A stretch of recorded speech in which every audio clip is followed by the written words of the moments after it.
to my crib. It's in space. So, here's a rundown of everything we have in our pod.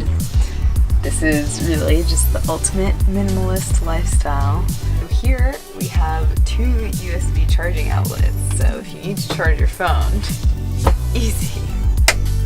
Next we have this other dial that I don't think we figured out what it even does.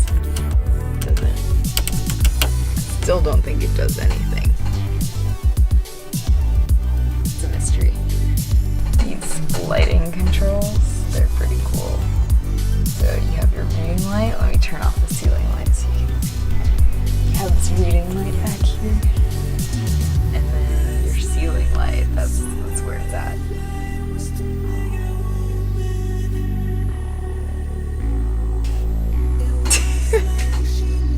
It's lit.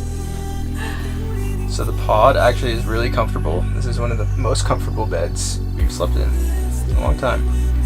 The only downside is that this costs $40 per night, which is roughly 4 times what we paid when we were in Malacca, which is only a 2-hour bus ride away. And there are 20 other pods just like this in the same room, so it can get a little bit loud at night. So it's a little bit unfortunate, but I think it's worth the experience in the end.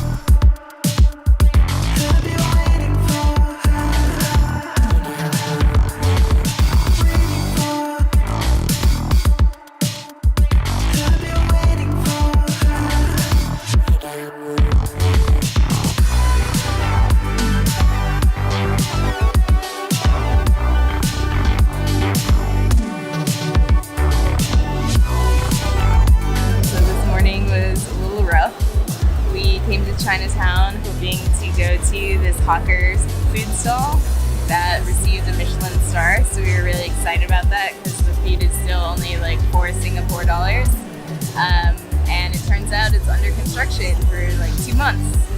So now we're here at another hawker food center, and we got this chicken rice, which is apparently also really famous, so we'll let you know how it goes. The verdict, it's good, but it's still chicken and rice. Even with the sauce, it's just a little bit plain. It's not the Michelin star noodles that we were promised.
Look at this guy.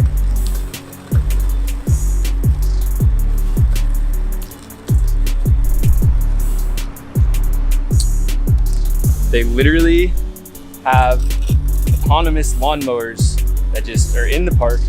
It's like a Roomba, but it just mows the lawn. We're living in the future. This is crazy. It's so cute. Hello.